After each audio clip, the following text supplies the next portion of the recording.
Hello and assalamu alaikum everyone. A very warm welcome to the Strategic Business Leader webinar to success for June 2022 exams. I am your tutor, Kashif Kamran. Now today is the second day of this ongoing webinar to success for SBL, and we have a very important agenda on the day 2 of the webinar. Now the day 2 and the day 3 will be connected together because we are doing the September-December 21 paper on the day 2 and the day 3. So we have like 5 hours accumulative on day 2 and day 3. And we're looking into the September-December 21 paper with the examiner report and the way you should write an answer, particularly how you should gain the professional marks. So day 2 and day 3 we will be on the September-December 21 paper on the practice platform. And I think this 5 hours will change the way you look at the SBL paper, and you will gain a lot of confidence, a lot of motivation, and a lot of reinforcement and a lot of fine tuning how you handle an actual exam paper, and what are misconceptions about technical and professional marks will all be delivered. So the next 5 hours is extremely crucial for all of you. So you should thoroughly be focused on day 2 and day 3. Let's start with a specific day 2 today for the SBL webinar to success. And I welcome you back again for this second day. Let's start the proceedings.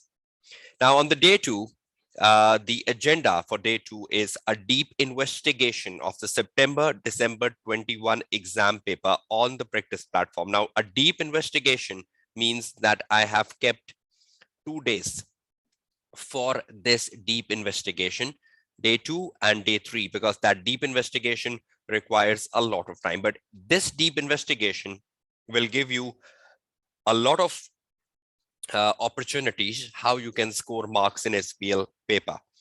Now we know the tenure you have in exam is 4 hours.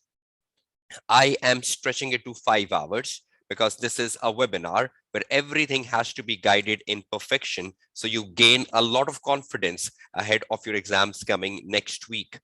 Evaluation of the examiner report. Now that's very important.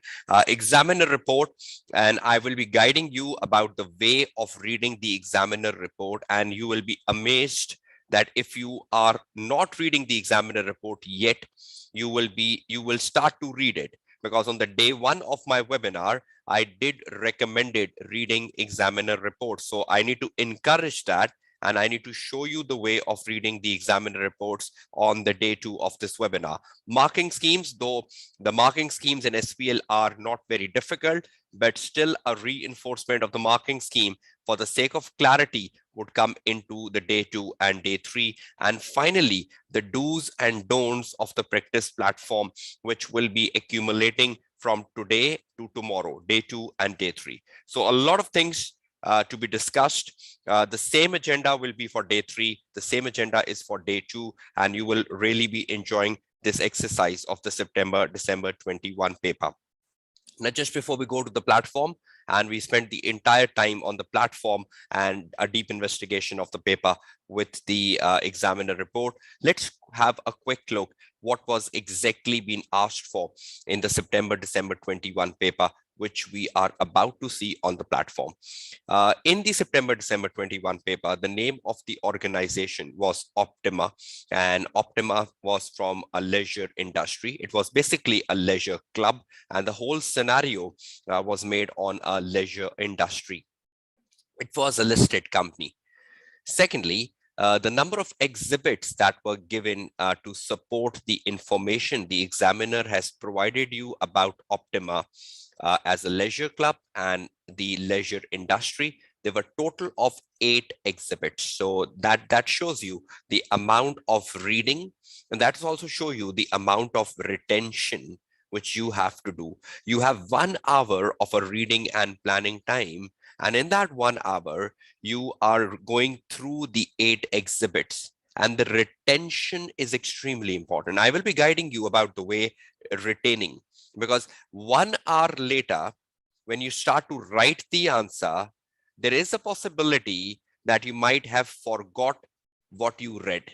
So how would you go about retaining? Because retention is the key here after 1 hour. So we need to be focused on that as well. But a lot of reading, right? 8 exhibits is a lot of reading. Then there were 4 tasks of 100 marks. And these 4 tasks given in the exam paper, which consist of the 80 technical marks and 20 professional marks, focused on topics like customer segmentation, CSR, value for money, and the public sector project. So a bit of public sector came into the September-December 21 paper, data analytics and internal control. So quite a diversified testing of the syllabus area. We had something from technology, we had something from controls, we had something from public sector, we had something from corporate social responsibility and the customer segmentation. That is part of the strategy syllabus area C. Only one task out of the 4 requires presentation slides. That was the task number 1B. And this task 1B relates with CSR here. The rest of them requires things to be done in word processor. Now, only one task requires you to prepare a presentation or a slide. And the rest of the task was either a report or a briefing note, something like that, which all is to be done on a word processor. Now, this is a summary and holistic overview of what exactly was in the September-December 21 paper. Let's start the proceeding with the paper now. Okay, let's take you to the practice platform first. I hope you can see in front of your screen the practice platform. Please confirm that. And you can read the text very clearly in front of the screen of the gadget you are having. Can you read the text? Is the practice platform fitting your screens and you're clear with it? Please confirm that. Waiting for your replies in the chat box. Okay, thank you so much. Okay. Now, when you start the paper, what exactly you have to do? Now, I'll be taking a bit of more time today, and we will be more into practice tomorrow, because I need to be guiding about every minor thing which might play a crucial part in your success. And some of you might not be knowing it, and some of you might be knowing it. That's also fine. Now, in an exam or at home, when you open the platform, and this is the screen, this is the dashboard you have in front of you, right? On the left panel, you have the task, you have the exhibits, and you have the response options, right? So 3 things on the left panel, and on the right panel, you have the main screen, and the main screen is just giving you the information that the following exhibits are given on the left-hand side of the screen. So the examiner is telling there are following exhibits 1, 2, 3, 4, 5, 6, 7, 8, and they're given on the left-hand side of the screen. And then you have been given the task and the response options on the left-hand side of the screen. So nothing much important here, because we all know that the left panel is important. The left panel tells us about the exhibits, about the task, and about the response option. So 3 things, and extremely important, which is to be done in a 4-hour exam time. Now, when you open this up, the very first thing in the exam which you should do is to convert the task into response options within 10 minutes. You're not reading task, you're not aware of task, you're not aware of anything, but in the first 10 minutes out of the 1 hour you have of the reading and planning time, you deduct the 10 minutes and convert the task into your response options and prepare your response options before you start reading the exhibits. Now, let's demonstrate that. Now, suppose if I am a student and this is my actual exam I am attempting on a day of exam. So I know what is on the right side of the screen. I'm not worried about it. I know the examiner is simply telling me about the exhibits, about the task, and about the response option. So I'm irrelevant on the right-hand side of the screen. I simply focus within a minute on the left-hand side of the screen and start reading it. Now, When I open my task 1 as my first window, and at one point in time, you should only open 2 windows maximum. You should not open more than 2 windows on your screen, because the more neat and clean you keep your dashboard, the better for you to control. So at maximum 1.2 windows, because I really don't like 3 windows. If some of you are familiar with 3 windows, you want a very messy dashboard, then that's perfectly fine. But as a tutor, I just want everything to be very organized on my dashboard. So I'll just keep 2 windows and operate in 2 windows. So my first window is a task window, and my second window is my response option. Now, when I look at the task number 1, I'm not reading it. This is what you're doing in the 10 minutes. I'm not aware what the examiner is asking for, but in the first task, the examiner is asking us to write a briefing note, number 1. So that is to be done on a word processor. And in the second task, 1B, the examiner is asking for 2 presentation slides. So that is to be done on a slide. So 2 presentation slides. So task 1A is to be done on a word processor, and task 1B is to be done on a presentation slide. So I'll just copy the task 1A, including the professional marks, Control C, and I take it to my word processor, right over here. Now just let me delete all this and take the new start. Okay, on my word processor, I bring the task 1A, task 1A, and I copy paste. So this is the task 1A. Now, next, task 1B. Now, task 1B is to be done on a slide. So I copy the task 1B from here, and including the professional marks, and I copy this and take it to my slides. I open my slides, and right here are my slides, and in my slide, I copy my task 1B. So I know I have to do the task 1B in the slides. That is it. Right now, I close my task 1, and I copied my task 1 and 2 in the word processor and in the slides. Now I'll open the task 2. Just give me 1 second.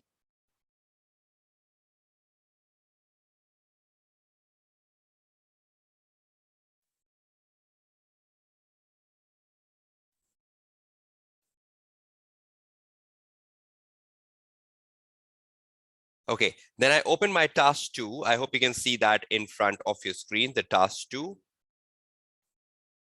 I open my task 2, and in the task 2, I need to prepare a report. That means I need to do this in my word processor.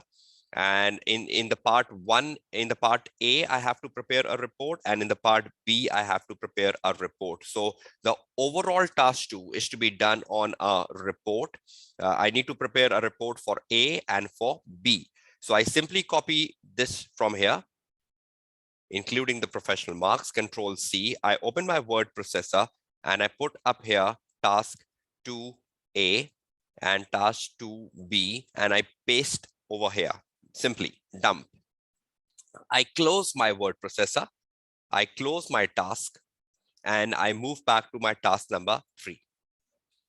Now in the task number 3, again, the examiner is asking me to prepare a briefing note. So again, that means I have to do it on the word processor, A and B. So in one briefing note, I have to fit the A and the B. So I copy this task 3, including the professional marks, and I take it to my word processor, and I write over here task 3, task 3A, and task 3B, and I paste the task 3A and B here. I close my word processor, I close my task 3, and I finally open my task 4. Now in the task 4, again, I need to prepare a report. I need to prepare a report for the presentation. So I need to prepare a report. That means a Word file. And this is my task 4, Control C. And I go back to my word processor, and I open my word processor, and I write over here task 4 and I paste the task 4 here. Now I've just dumped the task into the respective response option. Now task 1A requires us to prepare a briefing note. So I dumped that in the word processor. The task 1B requires us to prepare a slides. So I dumped the task 1B in the slides. I hope you can see the slides, right? So I dumped the task 1B in the slide. So I know I have to do it in the slides. Rest all the tasks have been done in the word processor. Now this is just like taking 5 minutes so far. Okay, now what you need to do before you start reading the exhibits, you just need to arrange the task so you exactly know what is to be done in each task. Now task 1A, see how I prepare my task 1A. Now in the task 1A, I just need to prepare a briefing note. So I say, okay, the task 1A, I just need to prepare a briefing note. So I just delete the extra information. Briefing note for the finance director. And what I need to do in the task 1, I first need to assess the value to Optima of undertaking the customer segmentation analysis. And in the second part, I need to advise on the most appropriate ways Optima could segment its customer. And I have 12 marks for that in total. And then I have a skill. Now, when you look at a skill, look at the statement of skill. It says professional skill marks are available for demonstrating commercial acumen. So what is valid for you? The valid from you is demonstrating. So you will delete everything from here and you will just keep the statement from demonstrating, because when you are writing the answer, you need to demonstrate the commercial acumen, and I will tell you how. So demonstrating is the key word, and I'll just keep my statement from demonstrating. Now, task number 1, I know I have to prepare a briefing note in the task number 1. I need to demonstrate the commercial acumen in the task number 1, and I need to assess, I need to assess and I need to advise. I need to assess the value to Optima of undertaking customer segmentation analysis. So what is the value to the organization of undertaking a customer segmentation analysis, number 1?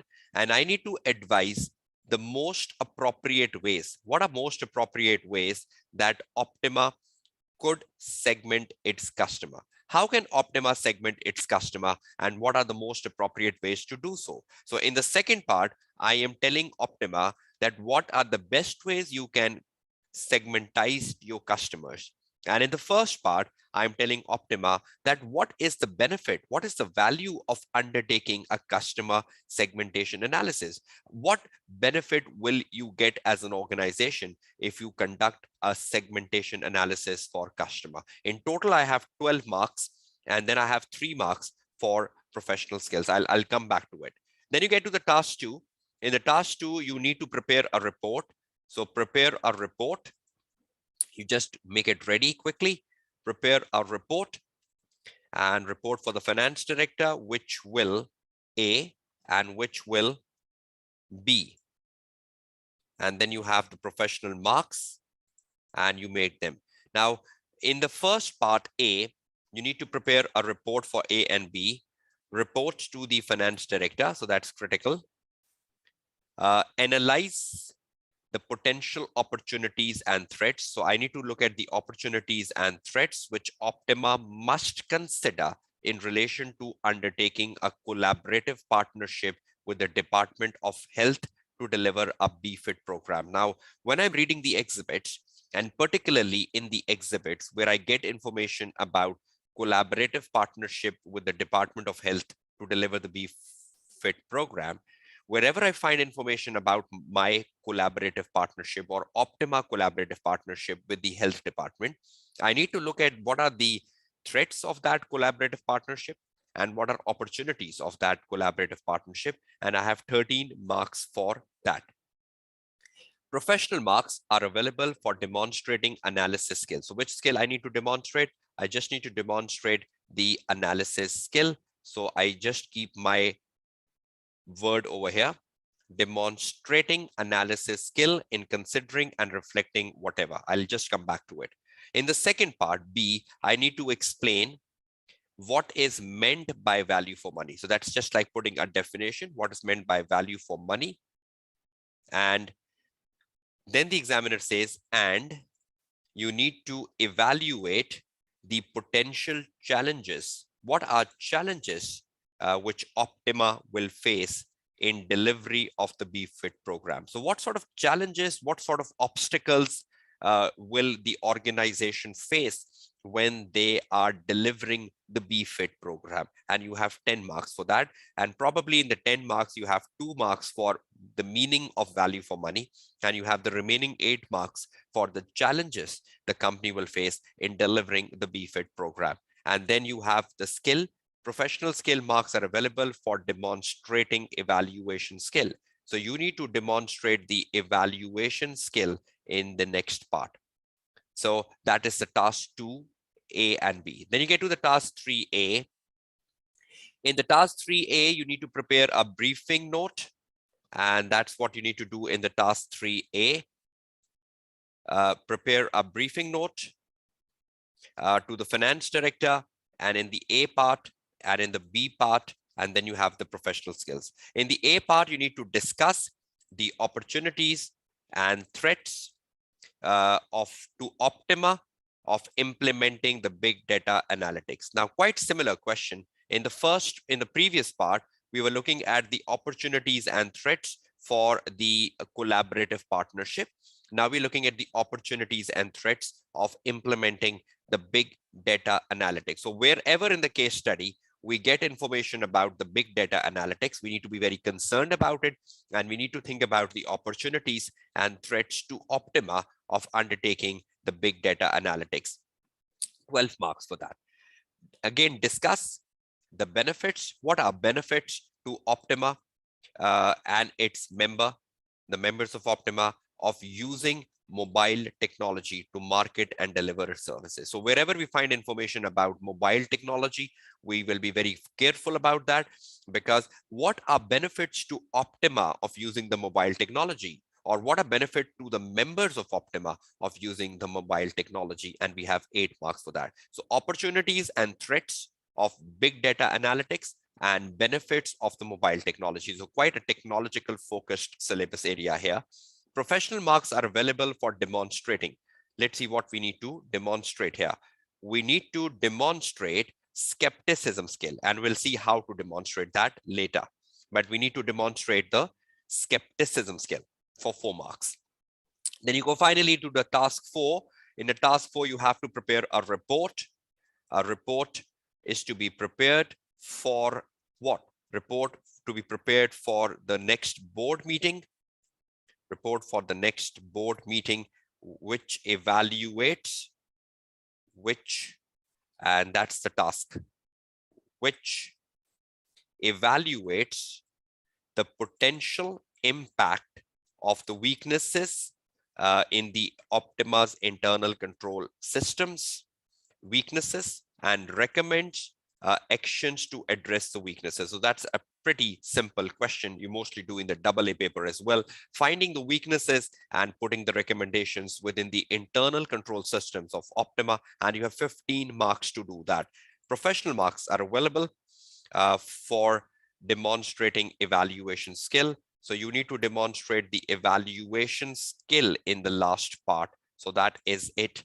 Now on the word processor, in 10 minutes, we exactly know what is to be done. We have a slight idea that we need to prepare briefing notes, we need to prepare reports, and I think that's the maximum. Briefing notes or reports, that's all what we are making, right? So just 2 formats in the whole paper: briefing note and report, and slides. Slides are given, so we're not worried about them, right? At least we know, at least we're not structuring the slides, because slides are given to us in the computer-based exams. That's easier. So just the 2 formats, and we have to discuss a lot of opportunities and threats. First of all, we need to discuss opportunities and threats for the collaborative partnership. We need to discuss the opportunities and threats for the big data analytics. We need to discuss benefits of the mobile technology. We need to explain the meaning of value for money, and what challenges can the company face in delivering the BFIT program. We need also to find in what ways can Optima segment its customer. So we need to guide them about the best ways to segment the customer. And we need also to talk about what value can Optima gain, or what value can Optima get from segmenting its customer. And in the last part, we're looking at the weaknesses in the internal control system. See, it's now on my mind. While I was arranging my task, and while I was splitting my task in front of you on the word processor, which all in together took me 10 minutes, now I know what is to be done. See, I've absorbed them, because when I was cutting, pasting, I was reading, it was going in my mind. Now see how I know what is to be done in every task in 10 minutes. So in first 10 minutes, what are you doing? You are just copy pasting the task in the relevant response option. So in this case, most of the tasks were copy pasted in the word processor, because either we need to prepare a briefing note or we need to prepare a report. Only one task went to the slides, which we still need to address. So now we close up the word processor and we open up the slides. In the slide, we have one task. Let's see what is that one task in the slide which we need to do. Now in task 1B, prepare 2 slides. So just 2 slides, right? Which with the accompanying notes. So we know in the exam, you are given the slide, you can see the slide number 1, and under the slide number 1, you can see the speaker note. So you need to prepare a slide. The slide is bullets and the speaker note is the commentary of the bullets, right? I'll just show you how to do that either today or tomorrow. Task 1B, prepare 2 slides, 1 and 2. An examiner has just given you 2 slides. So you cannot even fit in the third slide, because a lot of times the student says, what if we make 3 slides? No, examiner is asking you to make 2 slides. And the good thing the examiner has done here, examining team has just given you 2 slides. There is no option of a third. So slide 1, speaker note, slide 2, speaker note. Now what is to be done on the first slide and the second slide? Prepare 2 slides with accompanying notes, which explain why it is of strategic importance to Optima to demonstrate a strong focus on CSR. Why it is important for Optima to demonstrate a strong CSR. So we need to speak in the context of Optima, that why it is important for Optima to focus on CSR and for its customer and staff. So the importance has to be delivered in the context of customer and staff. What benefit will Optima get for its customer and staff if they have a strong focus on CSR? And number 2, its wider external stakeholder. What benefit will Optima get for its wider external stakeholders in terms of a strong CSR 10 marks? So I think one slide can cover customer and staff, and one slide can cover the wider external stakeholder. So why it is important to demonstrate a strong CSR for customer and staff and for the wider stakeholder. We have 10 marks for that. Control X. And on the second slide, slide number 2, I need to just speak of the wider stakeholder. So one slide will be for wider stakeholders. And I need to speak of the importance of CSR to the wider stakeholders of Optima, wider stakeholders. And on the slide 1, I just need to focus on the customer and staff. Why CSR is important to Optima, customers and staff. Customer. So one slide will be for customer and staff, and one slide will be for the wider stakeholder. In total, I have 10 marks, right? So I can take 5 marks for customer and staff. I can take 5 marks for the wider stakeholder. And you arrange it. Professional marks are available for demonstrating communication skill. Obviously, you're making slides. So in slides, you need to demonstrate the communication skills. You need to demonstrate the communication skills that's more relevant with the slides we are making. So communication skills is to be demonstrated. So when I come to the slides, I know what is to be done in slides, right? 2 slides one for customer and staff, one for the wider stakeholder, where I need to speak of what is the importance of a strong focus on CSR to optimize customer and staff and to optimize wider stakeholder, including the demonstration of a communication skill. So I have 10 marks on my slides. Close. Now, this is a webinar where we are taking a bit of more time, but this exactly takes 10 minutes when I do at home as a tutor. So you can do it tomorrow, day after tomorrow, sit down and see, okay, how much time it takes to copy the task into the word, into the response options and arranging the task in a logical order. So you exactly know after 10 minutes what is to be done. Now you're ready and you know you need to read the exhibits, but while you are reading the exhibits, keep in focus, what are you focusing on? While you're reading the exhibits, you're focusing on customer segmentation. So any information about customer segmentation will be copy pasted in the task number 1A. You're very much focused about CSR. Any information about CSR will be copy pasted in task 1B. You are focused about big data analytics. Any information about big data analytics will be copy pasted. You are focused about mobile technology. Any information about mobile technology will be copy pasted. You're focused about weaknesses in the internal control. Any information about that will be copy pasted. You're focused about the BFIT program. So any information about the BFIT program, the value for money, you will be copy pasting that as well. So that's exactly what you need out of the case study. Now, in 50 minutes of the remaining time, you will start reading the exhibits, and wherever you find the relevant information about the subject matters, you will dump them in the appropriate areas. Now, I hope you all recall the subject matters. So which subject matters we have? We have subject matters, which includes customer segmentations, number one. We have subject matter, which includes collaborative partnership with the health department, BFIT program. We have implementing big data analytics, mobile technology, and internal controls, right? So is that all on your fingertips in 10 minutes, all of you? Are you clear what exactly to be done in the first 10 minutes of the exam paper?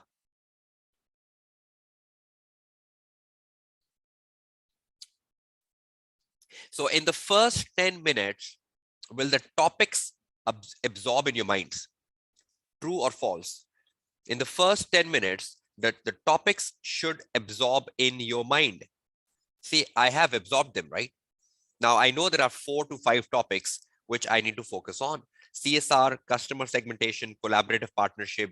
I need to focus on big data analytics. I need to focus on mobile technologies and the weaknesses in the internal control. So absorb them. Now you get the benefit of the 50 minutes, because when you start reading them, the exhibits, wherever you find a relevant information, you keep dumping that in the respective task.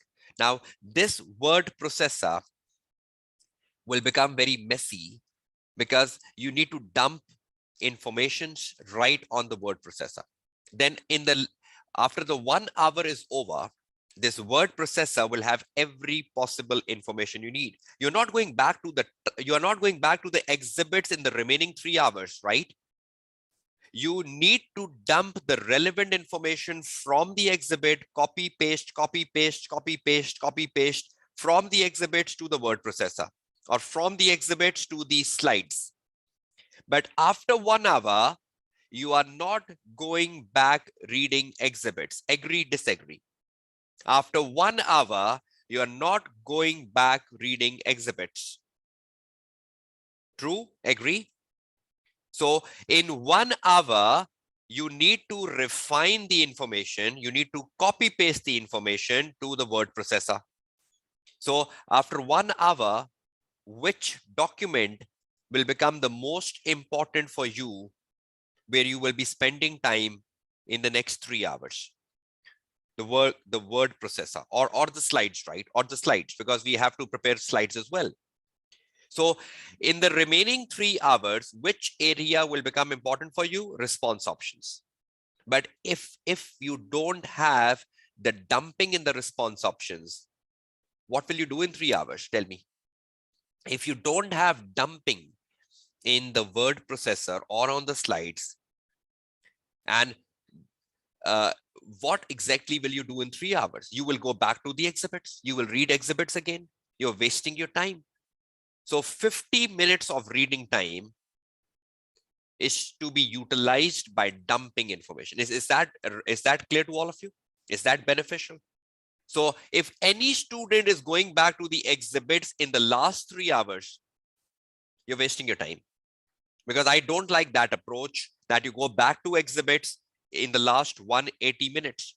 The last 180 minutes, you just have one window on the screen, which is primarily the word processor or the slides in this case. And you're just writing the answer by looking at the information you have dumped on the word processor. And once you have utilized the information, please delete the remaining information from the word processor. Don't leave any information on the word processor which is of no use. So at times when you copy paste, you might forget to delete it. So if you have utilized an information in your answer, delete the remaining information. Is that clear to all of you? So you need to be very focused on deleting information from the word processor as well.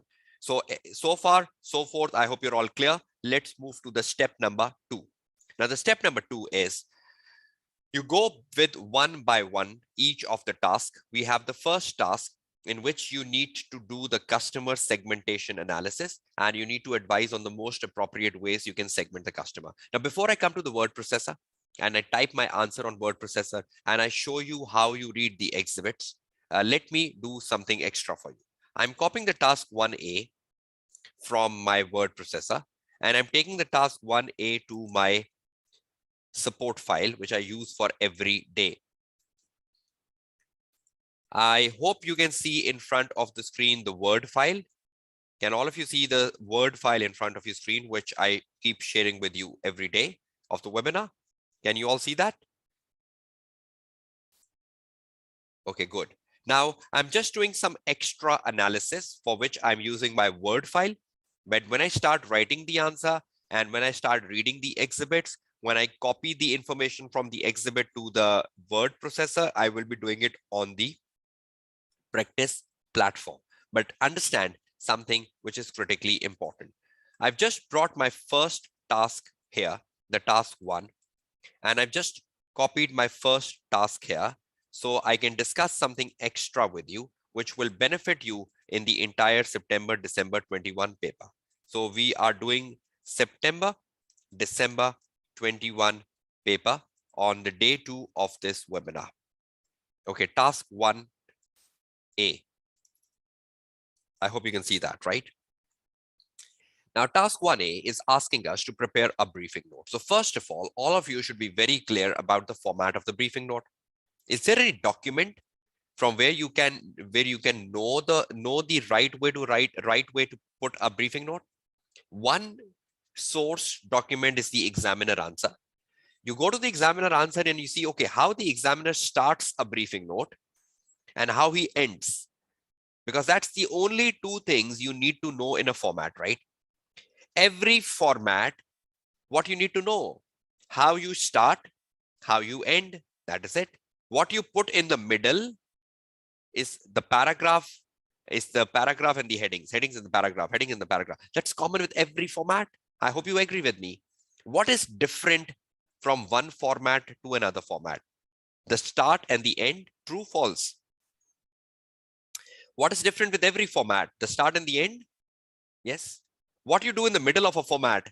Heading, paragraph, heading, paragraph, heading, paragraph. That is it, the normal answer. So you can go to the examiner answer and you can say, okay, I'll see how the examiner start a briefing note or how the examiner ends a briefing note. That's one. Is there any other document? Yes. Have I shared that with you on the day 1 of the webinar? Yes, that is formats in the Google Drive.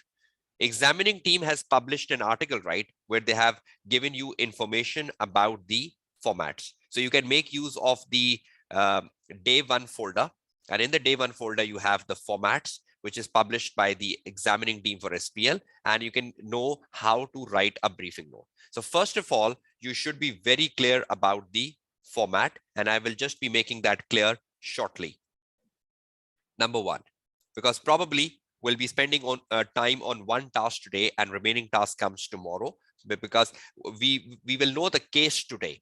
We will absorb the case today, so we can write the answers tomorrow. Briefing note, right? Number one. Second, what you need to do in the briefing note. First of all, you need to assess what? The value. The value of what? The value to Optima, right? Journal value? No, the value to the company of undertaking customer segmentation analysis. What value will Optima get by undertaking the customer segmentation analysis? If I journally write the value of customer segmentation analysis, what are benefits of customer segmentation analysis, and I don't link them to Optima, will that be the better way to present answer? If I just write journal benefits of customer segmentation analysis, but I'm not linking those journal benefits to Optima, that is extremely important. So you need to assess the value of undertaking the customer segmentation analysis, but the value for Optima, not journal benefits, right? Not journal benefits. And in the second part, you need to advise whom? Advise the most appropriate ways that Optima could segment its customer. What are the best ways to segment customers for Optima? So how can Optima segment its customers in order to target them more effectively? You have total 12 marks here, which is to be divided in 1 and 2 above. Now let's go down and see how to go about it. You have 12 marks here. Now 12 marks means that you have two parts. You need to assess the value to Optima of customer segmentation. And secondly, you need to tell the most appropriate ways to segment customers, right? Are these the two things? You need to tell the most appropriate ways to segment the customers, and you need to tell value to Optima of customer segmentation. In total, we have 12 marks. Now, 12 marks ideally means what? 12 marks divided by 2 marks per valid point explained is equal to 6 good points. 6 good points should be in your answer. 6 good points should be in your answer, right? 6 good points should be in your answer in accumulation, 1 and 2. Not 6 points for 1, not 6 points for 2. In accumulation, 6 points. Now, you can write 4 points in value of Optima. So when you are saying value to Optima, you can write 3 points for value to Optima, and you can write 3 points for the most appropriate ways. In total, you should have 6 points. Yes, you can either do 3 and 3 for each, or you can say 4 and 2, whatever. But you cannot say, okay, I'll write all the 6 points in value to Optima, and I will write a 0 point in most appropriate ways. That would be wrong. So how many points should be in total in your answer, irrespective of 1 and 2? Everyone, irrespective of 1 and 2, how many points you should have in your answer? 6. Is that a lot? Is that a lot? Just 3 values to Optima, for example, and just 3 ways to segment customers. Is that a lengthy answer? Not at all. But the critical part comes now. I believe the technical marks is just about understanding the marking scheme.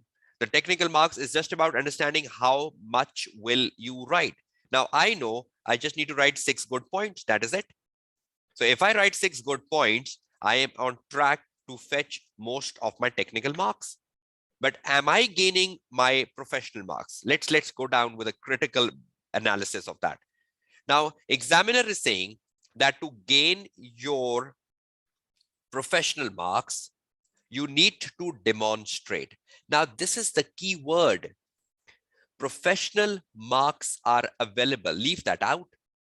But every time the examiner says professional marks are available for Demonstrating. I hope you see this every time in the statement, right? Am I correct?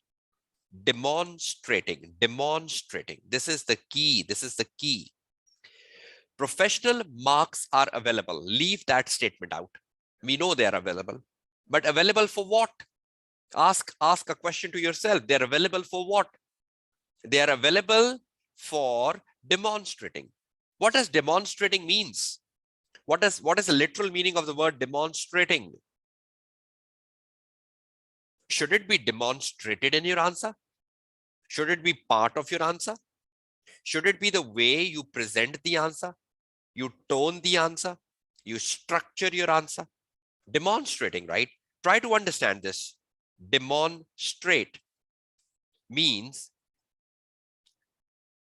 it should be part of your answer in terms of format, in terms of structure, in terms of tone, etc.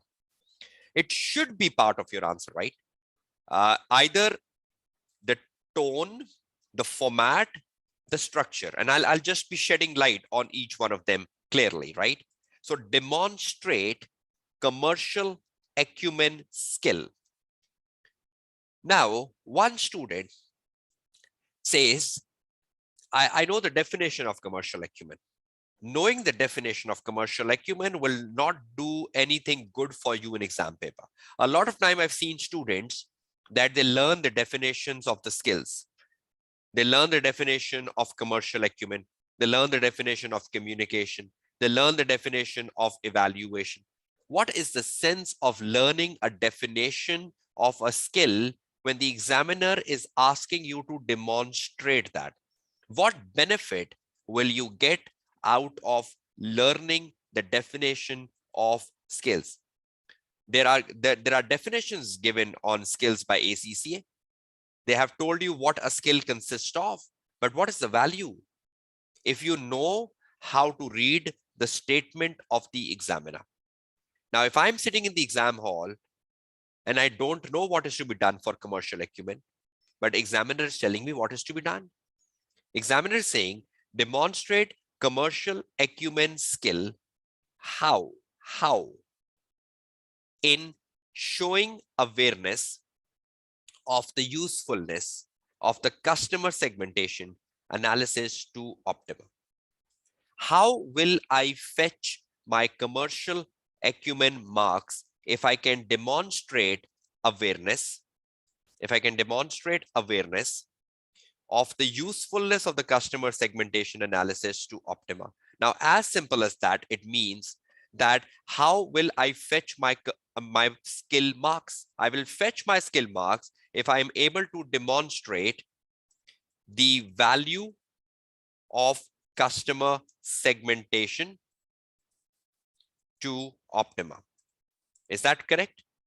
If I can tell examiner, this is the value to Optima, linked to the case study, sync to the case study, connected with the case study. But if I write the journal benefits of customer segmentation, 1, 2, 3, 4, but in the journal benefits, there is no correlation to Optima. There is no connectivity to Optima. There is no connection to Optima.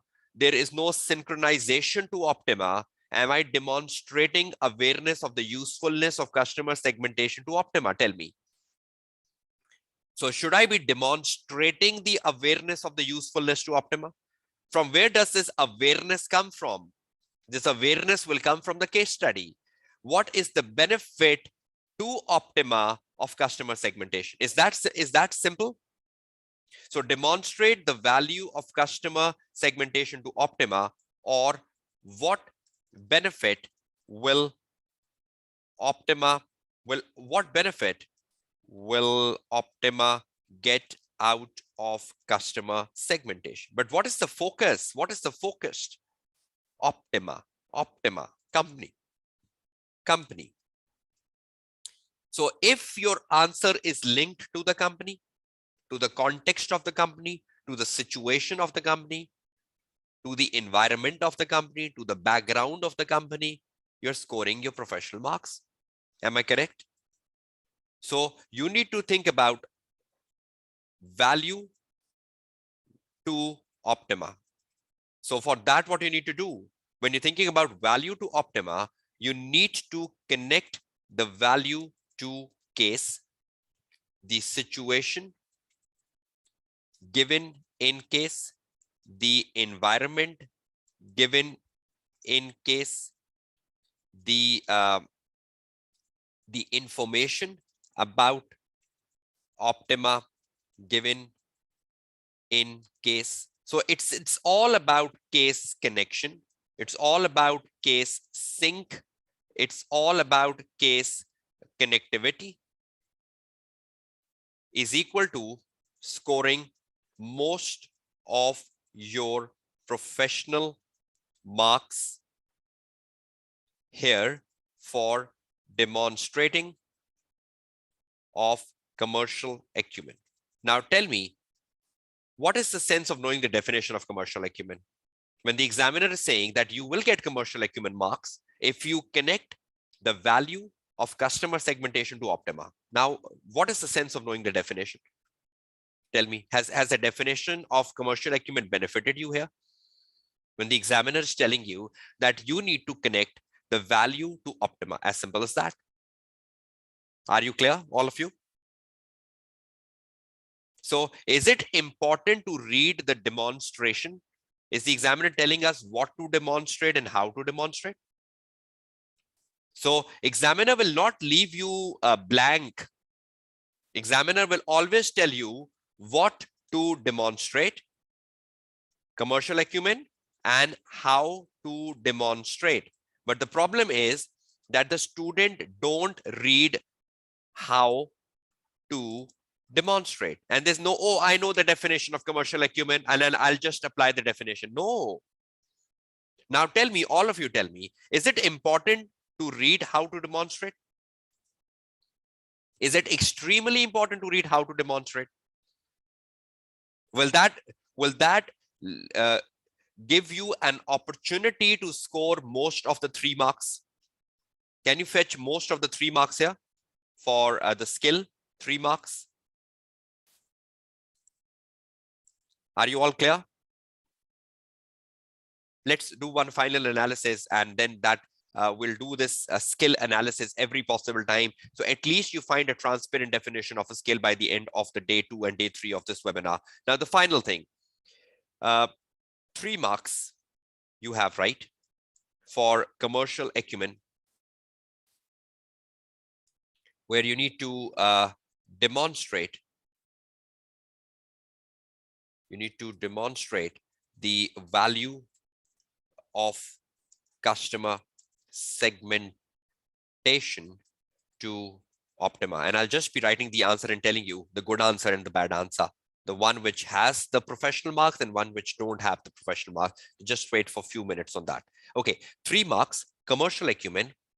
Demonstrate the value of customer segmentation to optima, right? So that's the key. Not just writing the value of segmentation, but value of segmentation to optima. So that's connecting with the case study. Now, how would you fetch your 3 marks? Number 1, connecting each value you write to optima. So if you connect each value you write to optima and you justify why this is important, why this is important to optima. So if you write a benefit of customer segmentation, you justify why this customer segmentation is of importance to optima, is important to optima. You're fetching your 2 marks, technical marks, but you're also gaining professional marks at the end of the case study. So connecting each value you write to optima, number 1. Number 2, put answer in short paras with headings. So each para should not be more than 2 to 3 sentences long. That's what the examining teams tell us, sentences long.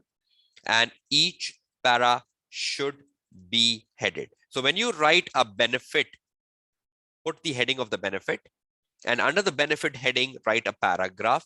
And in that paragraph, explain why this benefit is important to Optima. So you should have shorter paragraphs with headings, then use the right format, which is basically the briefing note. Use the right format and avoid repeating information in your answer. That is the definition of fetching 3 out of 3, because the definition of 3 out of 3 is what? The definition of 3 out of 3 is connecting. And then this part is known as journal professionalism. I've covered this even in my December 21 webinar, journal professionalism. Put your answer in short paragraphs with headings, use the right format, and avoid repetition. Examiner says the journal professionalism is part of your professional marks. So journal professionalism and connecting each value to the Optima, because that's where the tone is. That's where the tone is. Tone is equal to commercial acumen. So if any student connect the value to Optima, and any student who demonstrates the journal professionalism, are you fetching 3 out of 3? Tell me.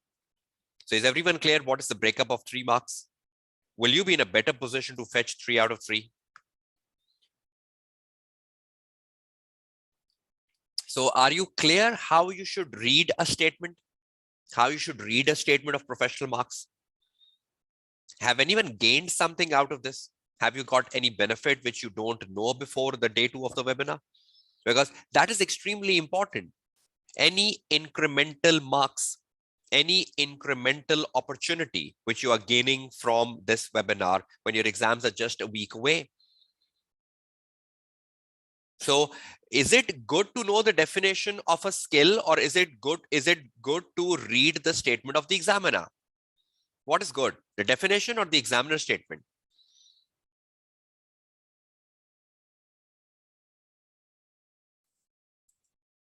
To read the examiner statement. Do you honestly agree with it by the way I've demonstrated that? Because I'm not forcing it on you, right? Because if you still likes the definitions, then you like it. I cannot do anything about it. But I hope you honestly agree with me that reading the statement has the clue. And are you clear with journal professionalism? Will you be able to demonstrate the journal professionalism? Because examiner love to find the answer in the right format. Examiner love to find the answer in headings and short paragraphs. And examiner love to find an answer which avoid repetition. And along with that, it has been connected with the skill. Right now, let's do another. Let's take another example, 1B. Before we come to writing the answers and reading the exhibits, we have plenty of time today and tomorrow, right? So can we do an exercise on 1B as well? Further, this was 1A, right? I hope you're all clear with 1A. How many points to write in 1A? 12 divided by 2, 6 points. And I hope you're all clear with the demonstration of the skill. Okay, can we do the same exercise on 1B? And then the other parts, right? Let's go down with task 1B. Okay, let's copy the task 1B. Let's see how can we gain the professional marks in the task 1B.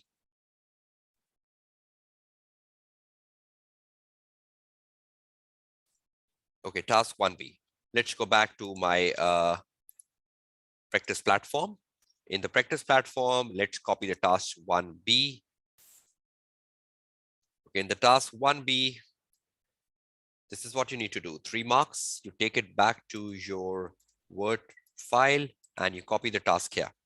Okay, I hope you can all see the task 1B here. Let's take it to the fresh page. Okay, in the task 1B, we are more focused on breakup of the technical marks, and then with that breakup, we are also focused on the professional marks. I hope this understanding of the task and the understanding of the professional marks will really benefit you when we start reading the exhibits today and tomorrow, and start writing an answer which is linked with what we have discussed. Okay, task 1B on your screen. let's do a quick analysis on this because we understood a lot of things now. Prepare 2 slides. So is the slides given in the exam paper? Yes, we're not worried about it. Prepare 2 slides with accompanying notes. So we have the slides in accompanying notes. We're not worried about what is the format of the slide. If we should not learn the format of the slide. The good thing is the format of the slides is given to us, so no tensions here, right? Okay, what is to be done on slides in the accompanying note? Which explain what? Explain why it is of strategic importance to Optima to demonstrate a strong focus on CSR4.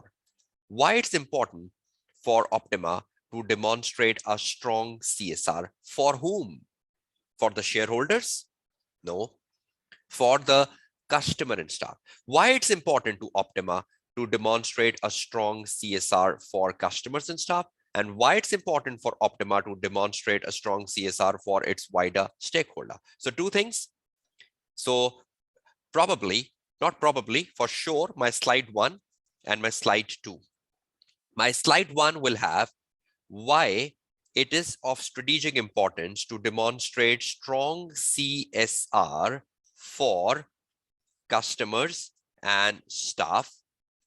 And my slide 2 will have why it is of strategic importance for Optima to demonstrate strong CSR for its wider stakeholders, wider external stakeholders. And is the examiner giving us examples like investors? So the benefit to investors, government, and the wider community. Now read the question again. The question is saying why. So if your answer doesn't have why, it's useless. Why it's of strategic importance to Optima. So again, it has to be connected with a case. Why it's important to Optima to demonstrate CSR.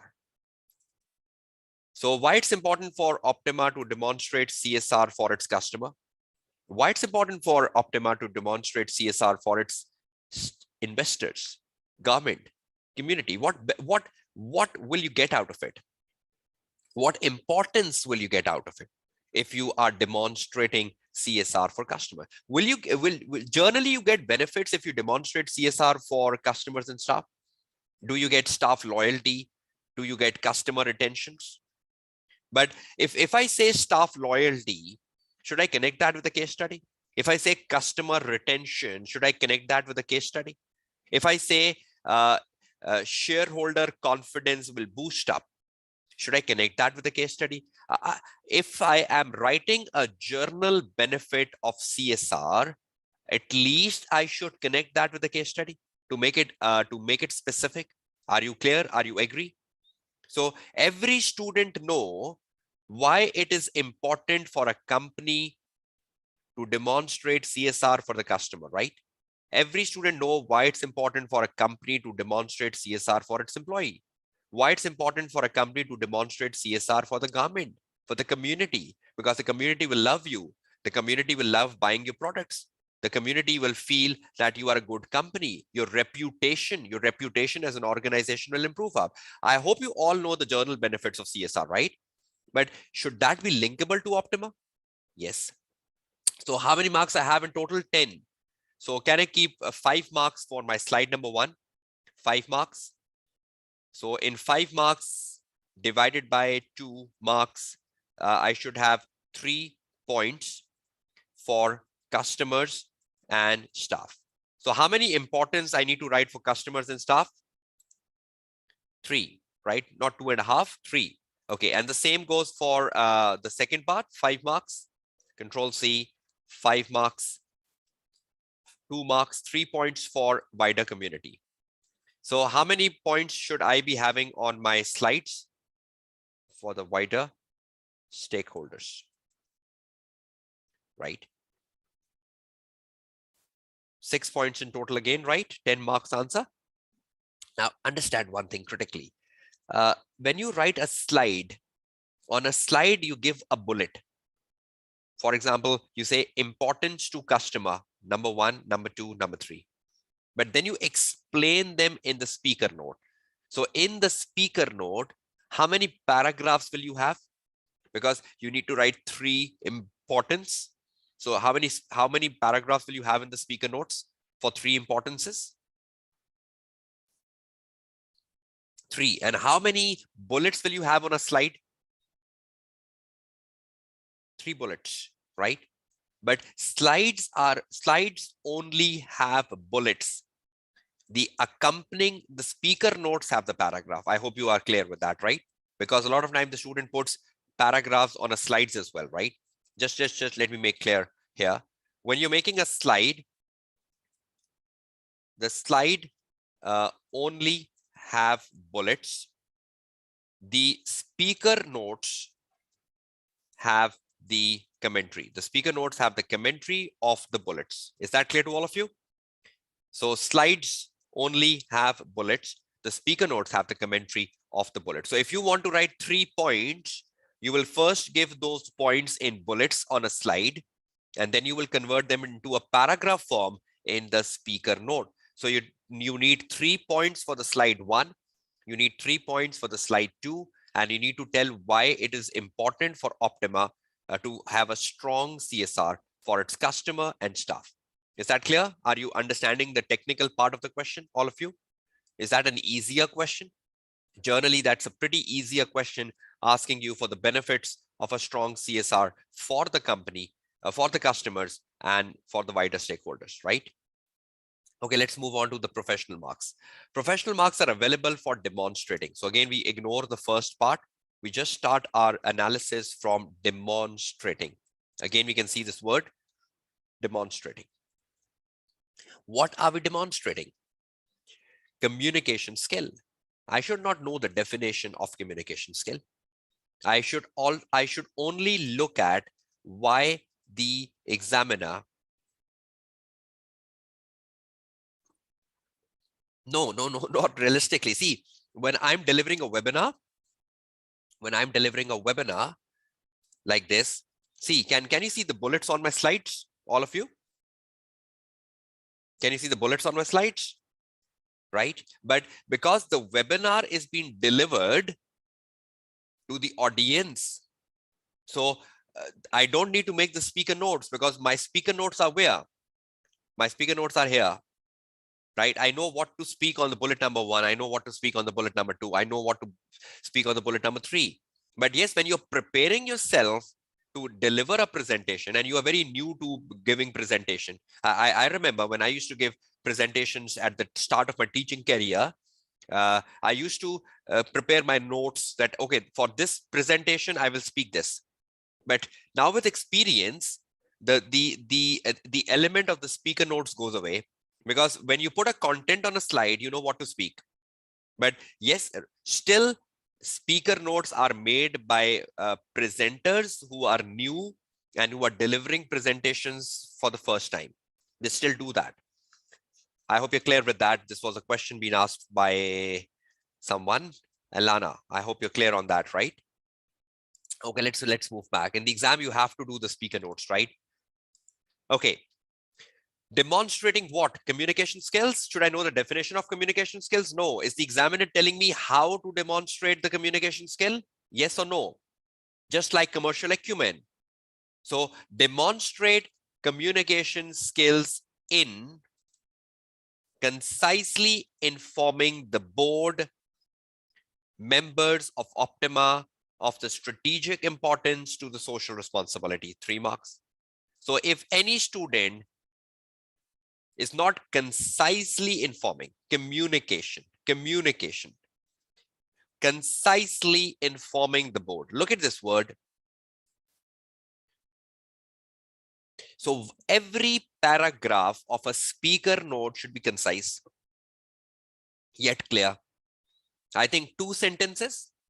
Every paragraph should not be more than 2 sentences, concise, because a normal length we take in SBL is like 2 to 4 sentences. So I think the maximum lengthy paragraph in SBL is like 4 sentences long, not more than that.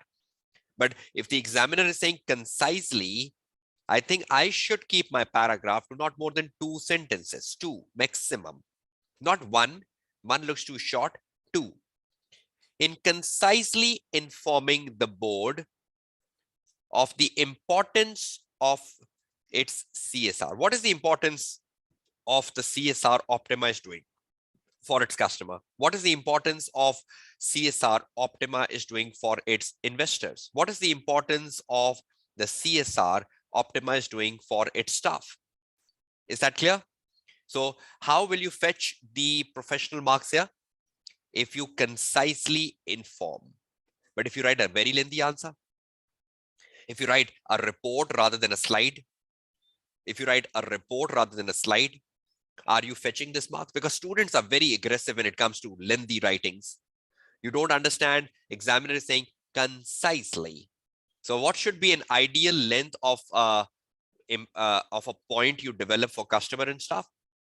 Ideally, each point explained in the speaker note should be maximum 2 sentences long. I'm again saying 2 sentences long. If you go more than this, you're spoiling your professional marks. Is that clear to all of you? So should I know the definition of communication skill, or should I know what the examiner wants me to do for communication skill? So how many of you learn the definitions of skills? And how many of you will not be revising it before the exams now? How many of you learn definitions of skills? Tell me. Is there anyone in the webinar who says, yes, I do learn definitions?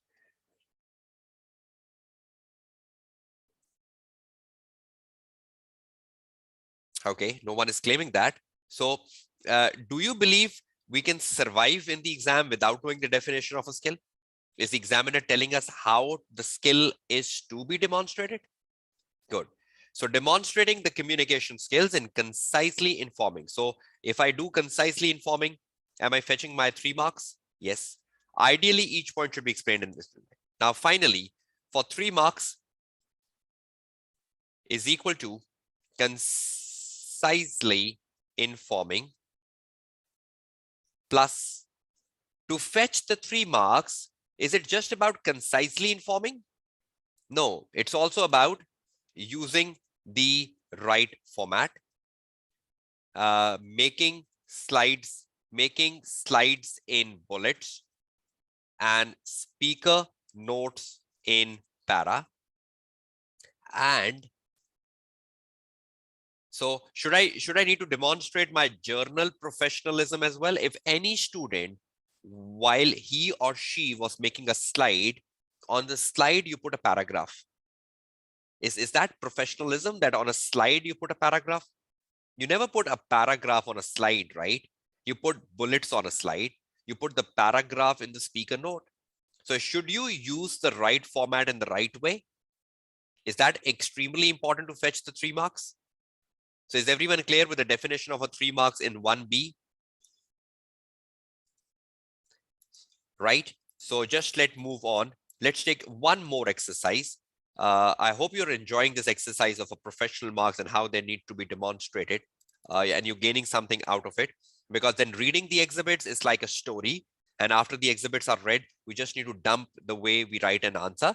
But again, I will not be writing the 100% answers. I will just be writing a point or 2 points just to give you a start. So if I'm writing answer for 1A, I'll just be writing, instead of 6 points, 2 points. Or if I'm writing the answer for 1B, instead of writing 6 points, I'll write 2 points just to give you a start. But again, we have plenty of time today and tomorrow for reading the exhibits and putting the answer. And how do you dump information into the word processor? You need to learn a lot. You need to learn a lot yet. Okay, let's move on. Okay, should we move to the next task? Task number 2. Okay, let's do the task 2. Let's see what was asked for in the task 2.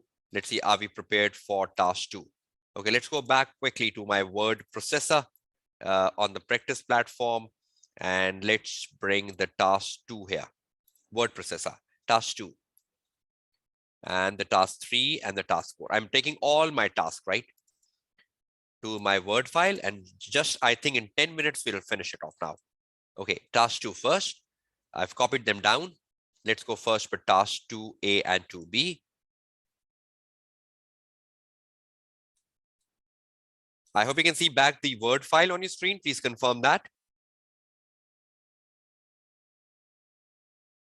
Okay, quite a big looking task. We have 2 divisions of professional marks. Let's go down reading it and let's see how to structure things down here. Okay, now the next thing is we need to write a report in the task 2A and B. Now, when you're writing a report, you should know the format of the report. Again, the format of the report can be evaluated from the examiner answer, how you start the report, how you end the report. Again, you're not worried about the middle part of the report. That's just like headings and paragraphs. Or you can go to the article on formats given to you on the Google Drive day 1, and you can open the document and see, okay, how to write a report. Okay, report to the finance director. That's what you're doing here, right? Number 1. And we know reports are a bit lengthy because you need to put content in it. What to put in report A and what to put in report B. Let's go down with analysis of A and B. So my report will have A and B together. Analyze. Okay, I need to analyze the potential opportunities and the potential threats. Which optima must consider? Optima must consider. Again, connecting with the case, syncing with the case in relation to undertaking a collaborative partnership with the Department of Health to deliver the BFIT program. So what are opportunities and threat to optima of this collaborative partnership? They must have entered into the exhibits with the Department of Health to deliver a BFIT program. Pretty simple. Number 1, I just need to look at the opportunities and threats, not strengths and weaknesses, because one student can be so lame that he applies the whole SWOT model here. Just opportunities and threat, right? Opportunities and threats of what? Sorry, just 1 minute. Opportunities and threats of the collaborative partnership with the Department of Health to deliver the BFIT program. Opportunities and threat. And this is what you're thinking about, right? So there must be information in the case study about the collaborative partnership, and you need to be very concerned about it. And you need to think about what opportunities will Optima get and what threats will Optima get of this collaborative partnership. Optima, right? So you need to focus on Optima right here. How many marks we have? 13 marks. So divide that by 2 marks each for each opportunity and threat. I'm using O and T, opportunities and threat. So each 13 marks divided by 2 marks for each opportunities and threat is equal to 6 points, or roughly 7 points to be on the safe side, 7 points in total. Now you can write more opportunities and less threats. It's up to you. You write 4 opportunities, or you write 3 threats, or you write 5 opportunities and 2 threats, but you cannot have 0. Right? So it's up to you how many threats you want to write and how many opportunities you want to write. It's totally up to you, right? But that is 7 points in total. Is that clear? So are we focusing on the whole SWOT model? No, we're just focusing on the opportunities and threats. Number 1. Number 2, you need to demonstrate what? You need to demonstrate the analysis skill, because the question says analyze. So you need to demonstrate the analysis skill. Should I know the definition? No, because examiner is telling me how. Demonstrate analysis skill in considering and reflecting on the available evidence relating to the proposed collaborative partnership. So there must be an exhibit which tells me about the proposed collaborative partnership. And about that proposed collaborative partnership, I need to consider, in considering and reflecting on the available evidence relating to the proposed collaborative partnership. Control C, and I bring it down. Now listen to me very, very carefully. How would you fetch the analysis marks here? Examiner is saying in order to fetch the analysis marks, analysis skill marks, you should analysis marks in considering. So you will consider and you will reflect on the available evidence relating to the proposed collaborative partnership. So you just need to be within the boundary of the evidence given to you. And within the boundary of the evidence, you will consider and you will reflect on the opportunities and the threats of this proposed collaborative partnership. Consider. So again, it's the case study and reflect. So we know analysis means looking at the complete picture. Evaluation means looking at the complete picture. Now, this is a complete picture because we're not just looking at the opportunities from the evidence, we're also looking at the threats from the evidence. So considering means complete picture. Reflecting means giving an unbiased opinion. If I just look at the opportunities and I write a report to the director that these are the opportunities, the director will be so happy. Oh, this is a wonderful program. No. Am I just analyzing the opportunities? Analyzing means looking at both the sides, left and right. Analyzing means looking at the black and white. Analyzing means looking at the good and bad. Analyzing means looking at the pros and cons. So analyzing is the literal meaning of the word. Analyzing means looking at the complete picture. Same is the meaning of evaluation. So considering and reflecting on the available evidence. And what are we considering from the available evidence? Opportunities and threats. So are we looking at the whole picture? Yes. So if any student consider and reflect the opportunities and threat from the evidence given, you're fetching your analysis marks. But listen to me very, very carefully. The analysis requires conclusion. And you're writing a report, wonderful. When you're writing a report, the report itself contains a conclusion.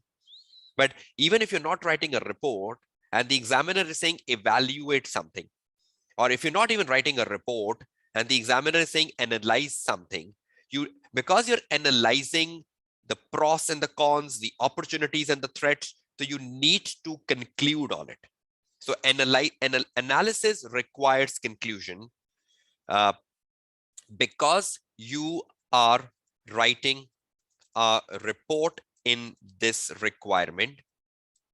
So at the end of the report, a conclusion is always given.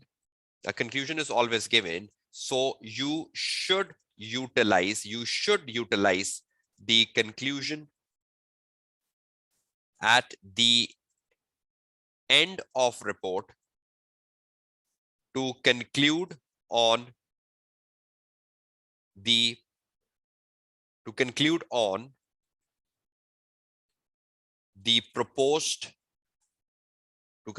proposed collaborative partnership. Is this partnership good or bad for the company? If it has more opportunities, then it's good. If it has more threats, then it's bad. So you should conclude on the proposed collaborative partnership, looking at if you wrote more opportunities and you wrote less threats, then you're concluding it's good. If you wrote more threats and less opportunities, you say it's bad. Are you getting it? So is conclusion embedded part of a report writing? Yes.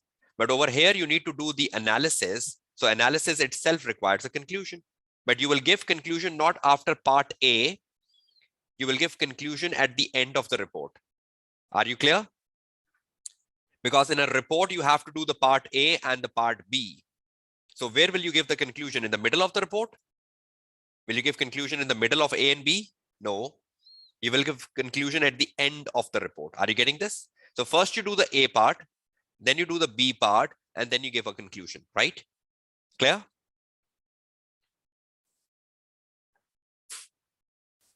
So if any student is considering from the evidence, the opportunities and threat, you're fetching your marks. So you're just considering O and T from the evidence available. So are you taking any hypothetical assumptions for O and T? No, not conclusion for both parts, right, Alana? Look at the second part. The second part is asking for, yes, the second part is also asking for evaluate. So you have to give conclusion for both. So if the second part would have asked for recommend or something like explain, then you would not have given conclusion. So you will give a conclusion overall for A and B. And I will tell you what exactly should be the length of conclusion. So second part is asking for evaluation as well. So, and the good part is, Alana, you're writing a report. So irrespective whether the examiner is asking for analyze or evaluate, a report ends with a conclusion. A report ends with a conclusion, irrespective whether the examiner is asking you to analyze or evaluate or not. I hope you're clear on that. But yes, in this question, we have an analyze, we have an evaluate, so we have to give a conclusion for A and B both. I hope you're clear. Good, thank you. Okay, moving on. So if any student consider O and T from the information available, are you on the right track to fetch most of the professional marks by demonstrating the analysis skill? But if any student write hypothetical ONTs, out of case ONTs, you think about journal ONTs, are you fetching marks? So you need not to bring your hypothetical analysis here, right? If you are bringing your hypothetical analysis, you're not fetching marks, because examiner is saying you just need to look into the available evidence. And from the available evidence, you need to judge the ONTs. So are we going out of the evidence? No, in the evidence. I hope you're understanding, right? So that's the way you fetch 4 marks here. I hope you're clear on demonstrating analysis skill. So let's do a key conclusion. So if we have 4 marks is equal to considering O and T from the info available, not out of it, not out of it, plus right format report, plus headings, short paras. So you need to demonstrate the journal professionalism when you're writing the part A answer. In the part A answer, you're giving headings and short paragraphs.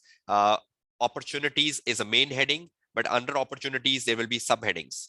Threats is the main heading, then under threats, there will be subheadings, right? So a lot of headings, shorter paragraphs, putting the right format, which is a report, and considering the O and Ts from the available information, that is fetching you most of the 4 marks. Are you clear with this, everyone? Should move on to this next part. But also tell me, are you gaining something out of this discussion? Is it really benefiting you? Because I'm the speaker, right? So I'm just speaking, but you are the stakeholders. Are you benefiting out of this interaction? Are you getting something? Okay, yes, I can do it. I will do it. Okay, that's great. And have you learned something new, which you were not doing a week before exams? So now when you sit down to do the papers, will you do them in a different way, in a better way? Now tell me honestly, before I just quickly move on, understanding the requirement, the technical and professional side in the reading and planning time, is that crucial? How much time you give to the understanding of the requirement? I believe if you increase the time on understanding the requirement and the professional mark, can you do a better answer? Can you do a better answer? But students are in so hurry in reading the requirements, in reading the professional marks, that they don't understand anything. And the bad thing they do is the professional marks. And I believe students score very less on professional marks if you fail in SBL paper. And any student who passed the SBL paper scores good on professional marks. And I always tell my students, aim for at least 12 to 15 marks out of 20. And it's possible. I hope you're understanding. Professional marks gaining is possible, right? It's easy, it's easy, it's easy, provided you know how to do it. Okay, let's move on to the task B. Explain. What explain? What is meant by value for money? Is that like putting a definition? Explain what is meant by value for money, obligation of the Department of Health. So everyone knows the definition of value for money, the 3 E's, right? Just putting that definition, a pretty simple marks in SPL context, right? 3 E's. And then the examiner says, as mentioned in the proposal. So the value for money as mentioned in the proposal. So are you giving an out of case definition? No, you need to think about what is meant by value for money in the proposal, not out of the proposal. So you generally know the definition, right?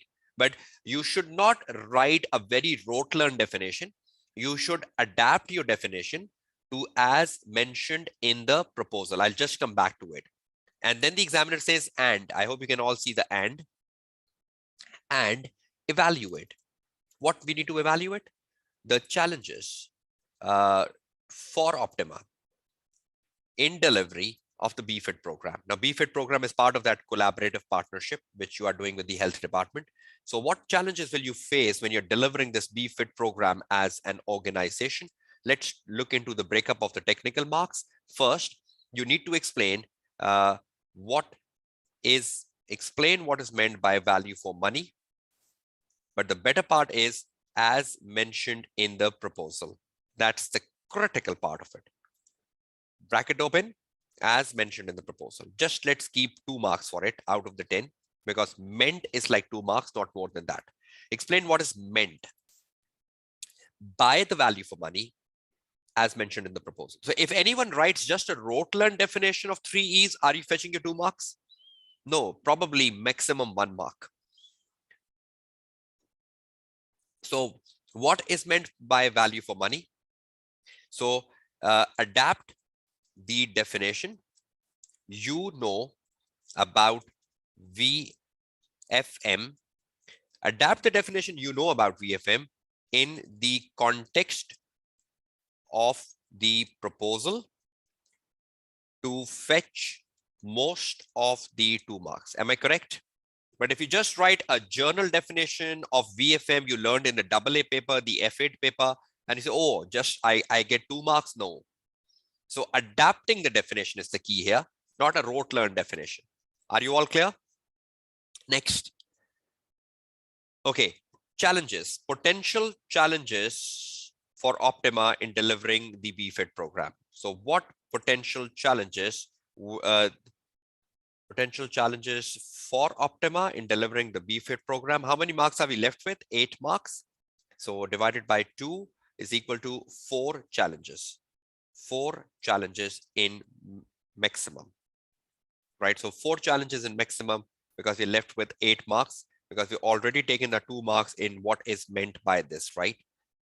Okay, that's great. So potential challenges. Challenges means obstacles, limitations, barriers, right, in delivering the BFIT program.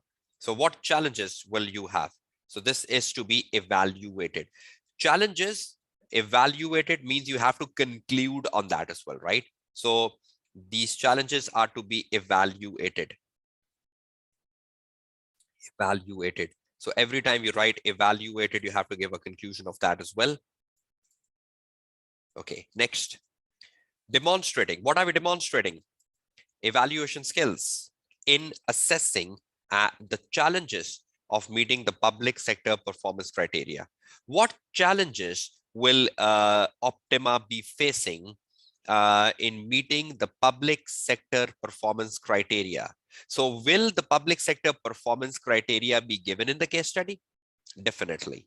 So what challenges will you face as an organization in meeting the public sector performance criteria? You need to assess that. So assessing the challenges. So how would you get these professional marks? If you assess the challenges in meeting the public sector performance criteria. So assess the challenges of meeting the public sector performance criteria.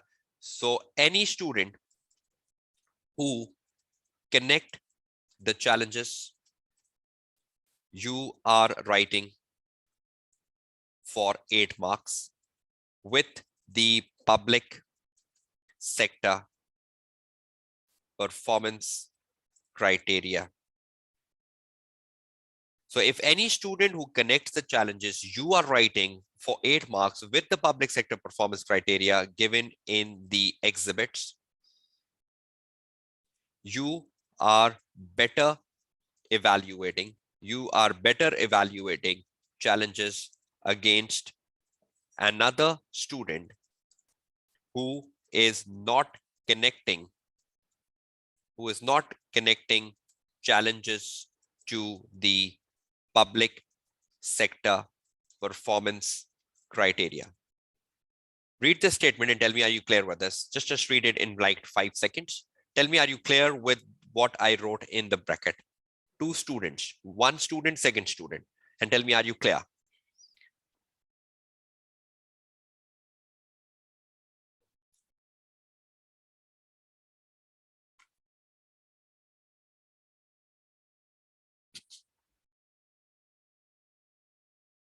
Right? So you need to connect the challenges in the context of the case and in context of the performance criteria. So this must be given somewhere, right, in the case study.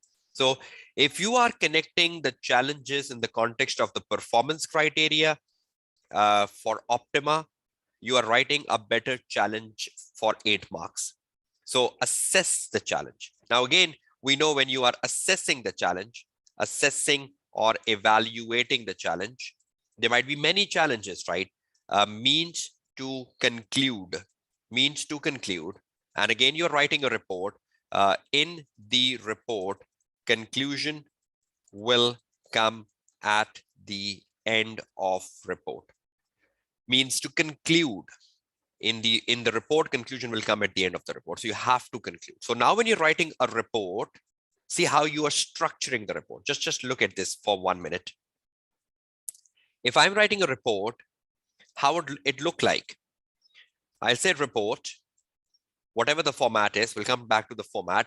But in the report, you have the first part A, and we have the second part B, right? Something like this. I'll just show you the format of the report, how to write it. Okay, in the A part, what we are looking at? We are looking at the opportunities and threats, right? We are looking at the opportunities and threats to the collaborative partnership, right? And in the second part, we are looking at challenges in delivering the BFIT program. See, this is how you give the broad headings in the report first. Then under the broad headings, you give the subheadings. So you put the first heading, then you come to the second one. You put the next heading, opportunities. And you put the next heading, threats. Now, we had how many marks? I think we roughly had opportunities and threats, 7 points in total. So it's up to you how many you want to write. So suppose one student write 3 opportunities, 1, like the first one, then you write the second one, and then you write the third one, right? Then you get to the threats.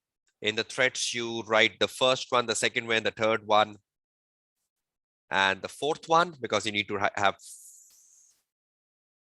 7 points. You can write more opportunities, less threats. It's totally up to you, right? I have no idea how many opportunities and threats are there in the case study. So I'm just making a structure. Opportunities and threats, right? Every opportunity will have a heading. So when you say the first one, there will be a heading. And you write under this, right? You write under this paragraph, right? Then you have the second, and you write under this heading. Then you have the third one, you write under this. Then the first one, you write under this. The second one, you write under this. Headings and short paragraphs is what the examiner is looking for, right? I hope you've read the article, 10 Things to Learn from September 2018 Exams as part of the Day 1 Google Drive folder. Okay, now you come to the second part, challenges. How many challenges we need to write? Okay, first of all, what is meant by the program? So the first heading would be meaning of VFM. And after the meaning of VFM, you come to the challenges. Challenges, right? And in the challenges, how many challenges we have to give for the first one, the second, the third, and the fourth, right? You give the challenges. And after you finished off, you come down with the report conclusion. Now, in the conclusion, you will write a conclusion, but how lengthy a conclusion should be, because examiner says at times when the student is writing a conclusion, it seems like you're starting to write another answer. Conclusion maximum should be 2 to 3 sentences long and simply sum up the key point, simply sum up the judgment, simply sum up the judgment about challenges and about opportunities and threats from the collaborative partnership. I'll show you how to write it down most likely tomorrow when I'm writing the answer. So I'll just formulate a conclusion for you as well. But this is how lengthy the conclusion should be at the end of the report, right? 2 to 3 sentences, right? A sentence is where you put a full stop, right? And not a line. Line is one line. A sentence can be more than one line because a sentence means where you put a full stop. But yes, if you forget to put a full stop, your one sentence could be even half a page. But that's technically wrong. Examiner says student write very lengthy conclusions. The conclusion has to come at the end of the report. And in this case, you need to analyze and assess. So you have to give conclusion for both part A and part B. Are you clear with this? How to go down with the answer structure? So understanding the requirement really results in the better answer, right?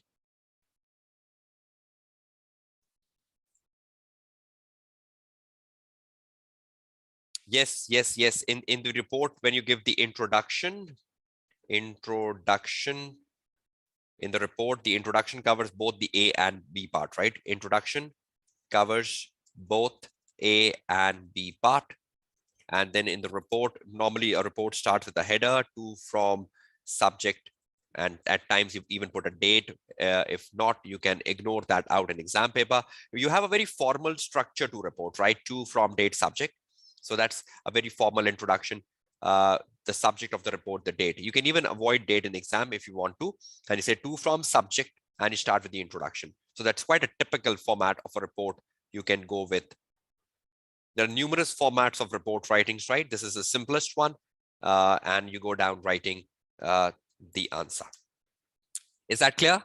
Okay, let's move on to the next quick requirements, finishing off the task and the analysis of the technical and professional marks. So when we go into day 3, we're directly reading the exhibits, dumping information, and writing the answer. And that would be more quicker in day 3. Okay, task 3A and B. Okay, briefing note. So you have to prepare a briefing note again. We'll see the format of that when we are writing the answer. And a briefing note for the finance director, A and B, pretty simple part, and then one demonstration. Okay, in the first part, you need to discuss the opportunities again and the threats. So pretty simple looking part again.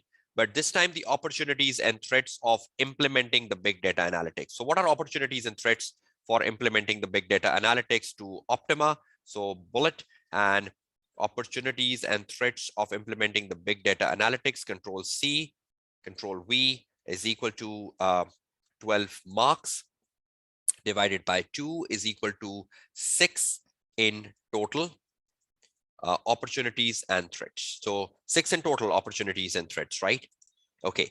Again, but those opportunities and threats should be connected with Optima, case specific. That's the key of the day 2 webinar. Then you get down to the second requirement, discuss. What are we discussing? Benefits. Okay, benefits to Optima and the members for using the mobile technology. So benefits for Optima and members for using the mobile technology to market and deliver its services.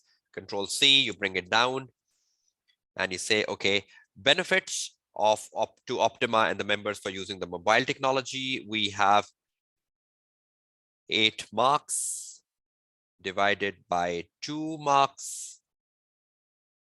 2 is equal to 4 benefits in all. So 4 benefits in all, right? Either you write more for Optima and less for members. So benefits have to be written for Optima as a company and for its members, right? So you can write more for one and less for the other, but don't skip any. So benefits, right?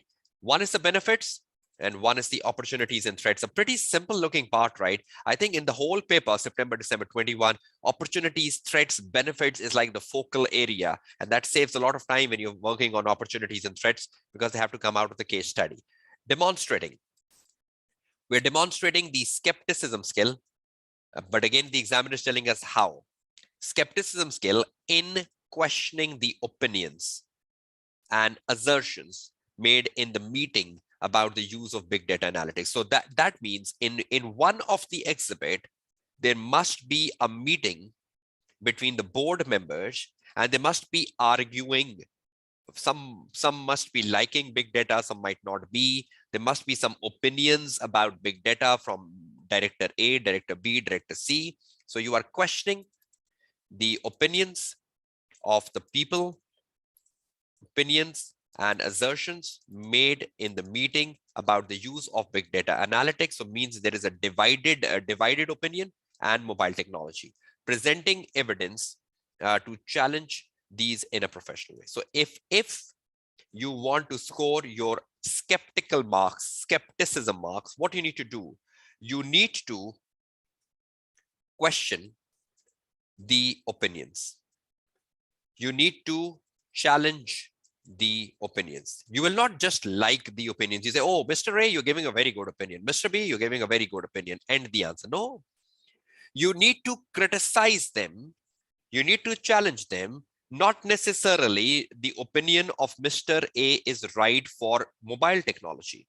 He might be giving a wrong opinion about mobile technology, or he might be giving a wrong opinion about big data. And you say, no, he's absolutely wrong. He doesn't know anything about mobile technology. He doesn't know how mobile technology can benefit Optima. Whatever he's saying is wrong. Either he's saying wrong about mobile technology, or he's saying something wrong about the benefit of that to Optima. So you need to be critical, question the opinion, challenge the opinion given by the board members on big data and mobile technology. So you need to question them. That means argue, be against the opinions,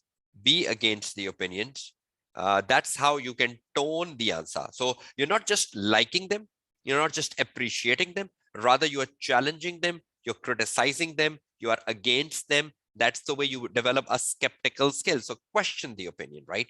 And you get 4 marks for that. But again, with that, you have your journal professionalism. That is the right format.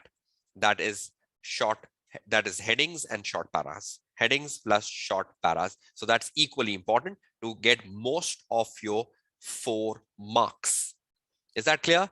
But if any student is not challenging the opinions or criticizing the opinion or going against the opinions, you're just writing an appreciating answer, you're just writing a supportive answer, or you're just writing journal benefits, or you're just writing journal opportunities and threats, you're not challenging the viewpoints of the people, right?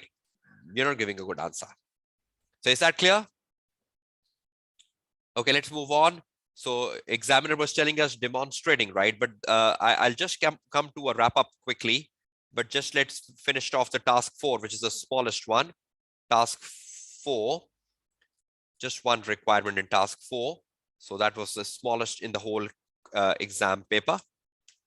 Let's go down with task 4 and then wrap up the discussion for a fresh start for day 3 then. Okay, task 4.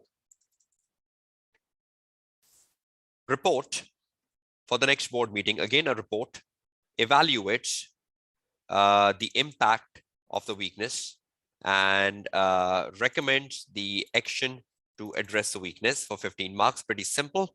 So you just need to write a report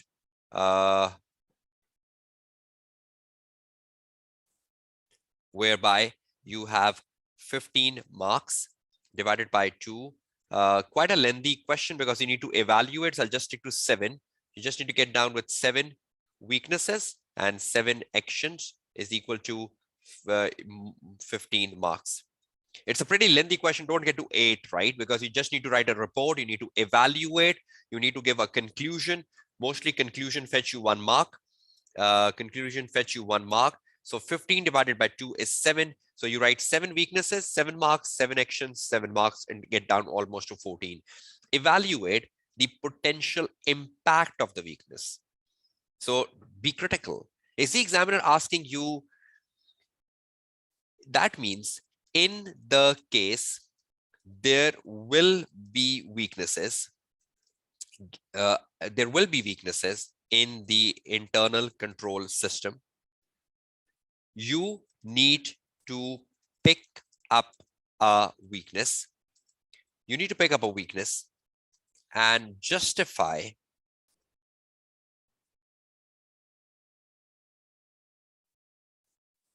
the potential impact of the weakness.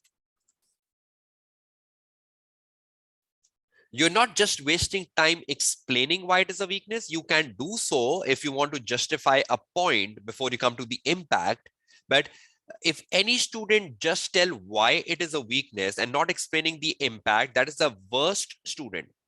But if any student to develop a point tells this is why it is a weakness and then tells the impact, you're a better student. So in the case there will be a weakness in the system, you need to pick up the weakness and justify the potential impact of the weakness for Optima. What will be the impact for Optima of the weakness to fetch your 1 mark per weakness? Then for each weakness, recommend an action which is suitable in context of case and beneficial to Optima. So try to write action which is suitable for Optima, beneficial for Optima. So for each weakness, recommend an action, and each action is worth 1 mark. Each action is worth 1 mark. I hope this is pretty simple question. You do this so much time in the AA paper as well, evaluating the weaknesses, right? So that's how you go down with it. Demonstrating evaluation skills to objectively appraise. So you need to demonstrate the evaluation skills. Again, you need to give a conclusion to objectively appraise the implication of the weaknesses identified and to make well-reasoned recommendations. See this? This is exactly what I wrote above.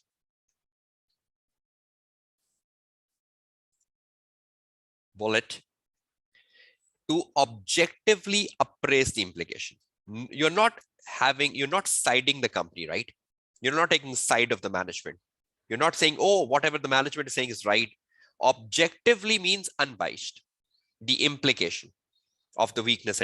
What is the implication of the weakness to Optima? Will that affect their reputation? Will that affect their customer loyalty? Will that affect their future sales? What impact? The impact could be financial, right? The impact could be non-financial, like customer, like stakeholders, like reputation. So the impact could be financial, impact could be non-financial, but you're thinking about what impact it will have on Optima.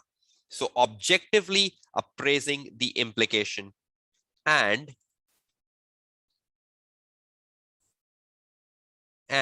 making well-reasoned recommendation. How would you make well-reasoned recommendations? Only if you connect them with Optima, right? So you need to objectively appraise implications. What is the impact of the weakness for Optima, either financial or non-financial? So you need to think about an impact for Optima, financial or non-financial. And secondly, well-reasoned recommendations. This is what exactly I wrote above, right? Well-reasoned recommendations in context of Optima or in context of the case scenario. So telling something which is good for Optima, telling a recommendation which suits Optima, which is better for Optima, rather than writing a very journal action. So objectively appraising the implication and well-reasoned recommendation. That's how you fetch most of the 3 marks, right? Again, give a conclusion as the examiner is asking for evaluating, and even it's a report writing, which demands conclusion at the end of report, right? Short paras, headings, not repeating points, not repeating information or points. This is how you can fetch most of your professional marks. I hope you're fine with it, all of you. Okay. So I hope you like the analysis of the requirements, breakdown of the requirements, marks, how to fetch things up. No learning of the definitions, of skills. It's about reading the statement of the examiner, what exactly the examiner wants you to demonstrate and how. I hope the statement of demonstrating is pretty clear in exam, right? Just let's make a quick summary now and listen to the summary very carefully, because this will help us start the day 3 tomorrow. And on day 3, I will prefer, when you come for day 3, number 1, you have read the exhibits. Number 2, you know information about customer segmentation. You know information about BFIT program. You know information about collaborative partnership. You know information about internal control weaknesses. You know information about mobile technology, big data analytics. That means you've read through the case study. I'll just assign you something for tomorrow, day 3, because that will really benefit us in the 2.5-hour session we have tomorrow to write some extracts of the answers, number 1, and to further ensure how we dump information from exhibits to word processor. I'll just set the agenda for tomorrow so that you exactly know how would this session connect with tomorrow. Just wait for that. Just first, let's put a quick summary of key learnings from day 2. Listen, because we discussed a lot, right? And there are some points which needs to be reinforced. Number 1, first of all, in the first 10 minutes of the reading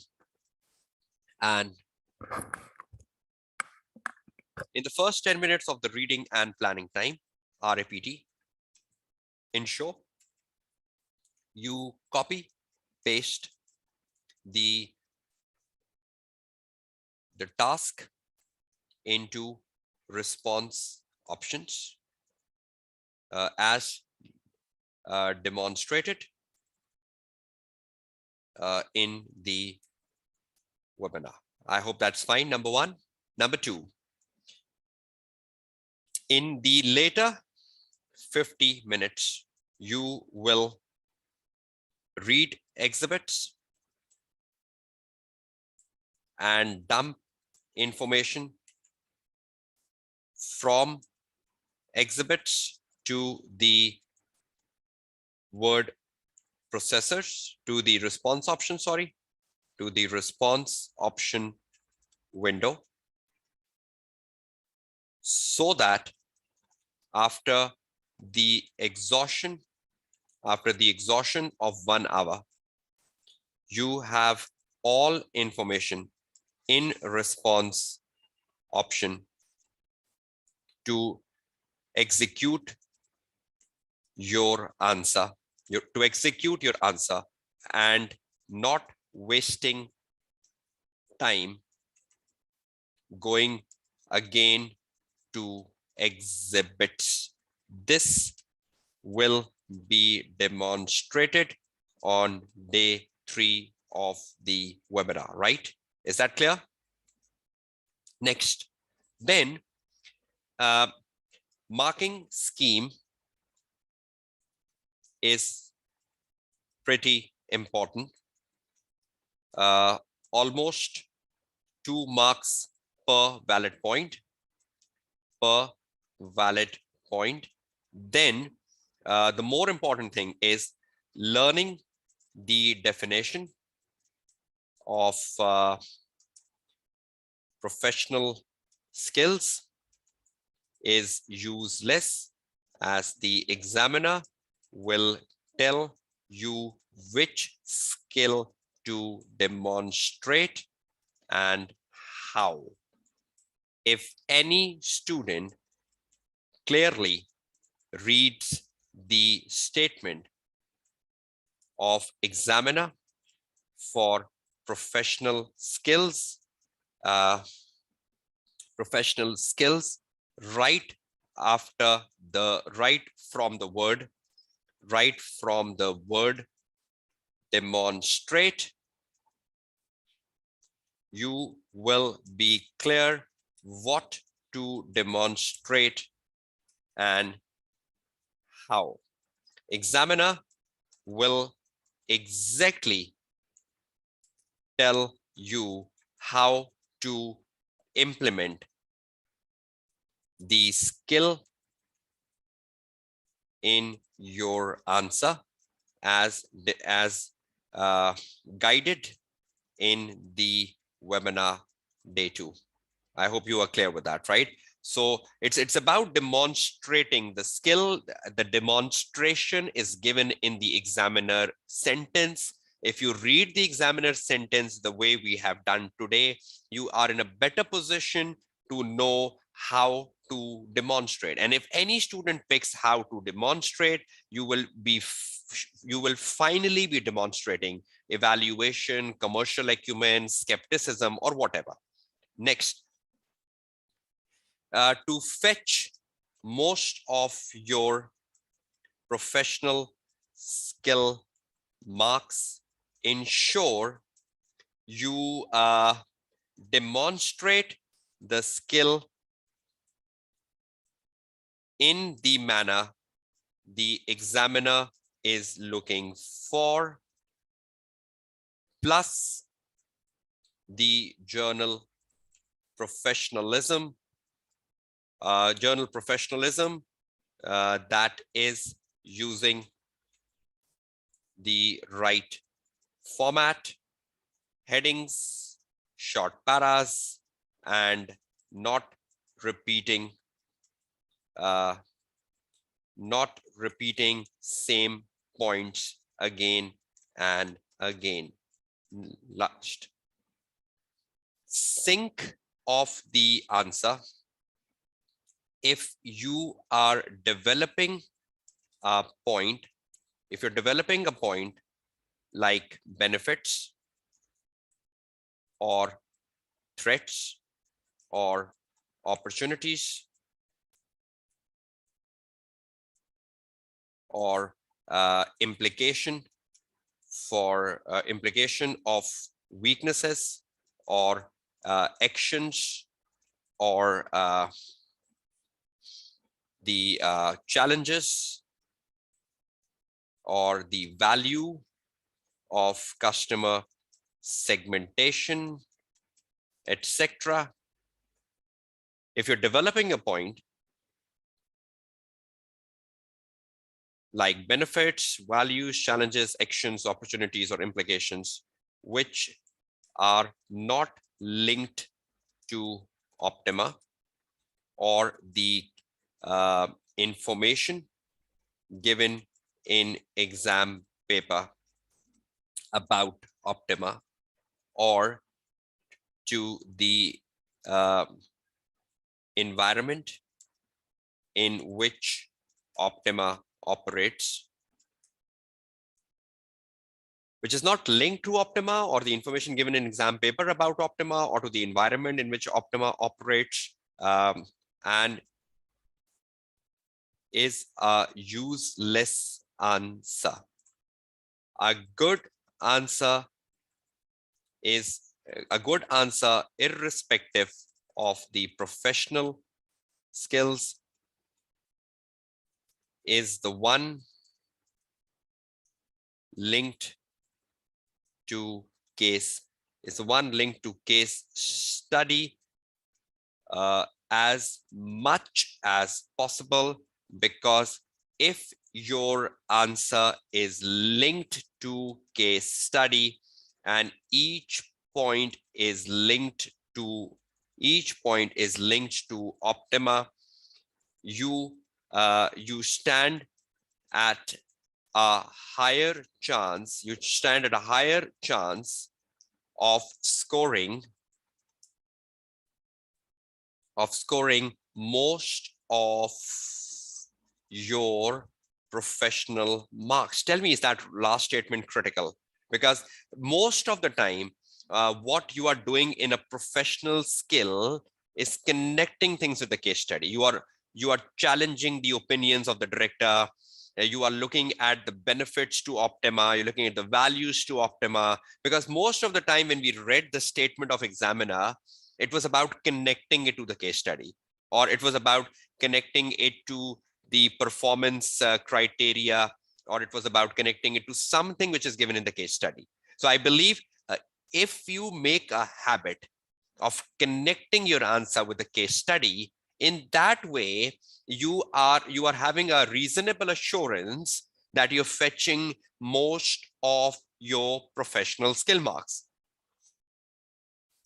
The last thing, if the examining team asks to evaluate or assess, ensure you give conclusion at the end of the answer. You give conclusion at the end of the answer. Number one, evaluate or assess means to be critical, and evaluation and assess means to be critical, and looking at the complete picture, like pros and cons or opportunities and threats, etc. I hope these are key learnings that will benefit you from the day 2. That's extremely important. Now just let's set up the agenda tomorrow, because that's extremely important when you come for day 3, agenda day 3. I have pretty important things to address on agenda. Number 1 is right here. How would you make use of the copy paste from the exhibits to the response option? That's what I need to show you tomorrow. Examiner report, because you've seen the marking scheme today, so no marking schemes comes tomorrow. Examiner reports comes tomorrow. We need to spend a lot of time on that. And the more important thing is writing the answer exercise. Now, because I need to give a lot of time to examiner report, I need to give a lot of time copying the information from the exhibit and dumping. I might do 50% of that. I will not be reading all the exhibits. We have constraint of time. I will not be dumping all the information. I might dump information for 1A and 1B, or 2A and 2B, and say, okay, that you understood, do the rest yourself, right? And we move on. I need to write an answer. So I might write answer for 1A and 1B, or 3A and 3B, something like that. But few points, just to give you an idea how you develop an answer and you continue.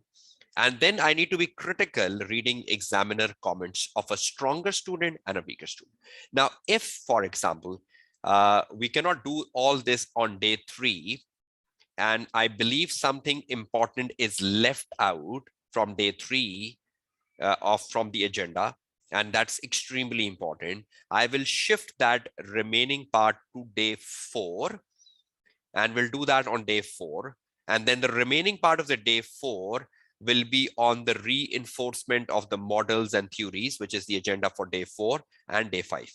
So, but if something is left from September, December 21 paper, we'll shift that to day 4 as well, because I believe understanding the paper, examiner report, practice platform, marking scheme, writing an answer is far more important than the reinforcement of the models and theories. I hope you all agree with me. But we still have a part of the day 4 left and a full day 5 for reinforcement of models and theories. I think reinforcement of models and theories will just take 1 day of the webinar, right? Not more than that.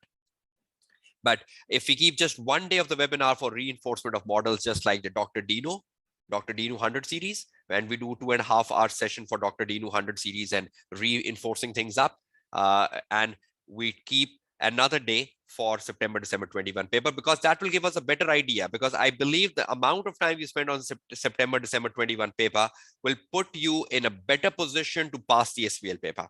I hope you agree with me, right? So I hope you got benefit out of this day today. I hope you gained something out of the day today, because that's extremely important. I will be sharing this Word file with you, but the more important thing is your feedback. I hope when you joined the session 2 hours ago, and now when you're exiting the session, in the meantime, you must have gained something. Your time spending in the session was not useless. I hope the time you spend here worth the time and worth your efforts of joining this live class, because that's extremely important. Okay, just in 1 minute, can you all tell me what have you gained out of the day two today? What was the best gaining part of the day two? One sentence answer, quick. What is the best thing you gained today? Okay, that's extremely good that you started loving SBL after my webinars. You should start loving SBL, because SBL is the paper you have to give. It's not a strategic optional paper. It's a strategic, it's an essential paper. Irrespective of the tutor, you have to give it. But really thankful for that comment. Okay, what is the key learning from today? All of you. What do you believe? Oh, I learned this, which I didn't knew. Okay, number one, Ellen is saying dividing the requirements. Jonas is saying smart way of answering SPL. Good. Okay, Alana is saying I learned how to tackle 20 professional marks. Third. Okay, Rawaga is saying conclusions on reports and understanding the question and retention. Fourth. Good. Shu is saying know how to understand the professional skill means. Okay, great. And you're clear on that, Shu, right? And that will benefit you, right? I hope you all got clarity on professional marks. I hope you all got a better definition of professional marks, right? I'm just ending the webinar now. Thank you so much.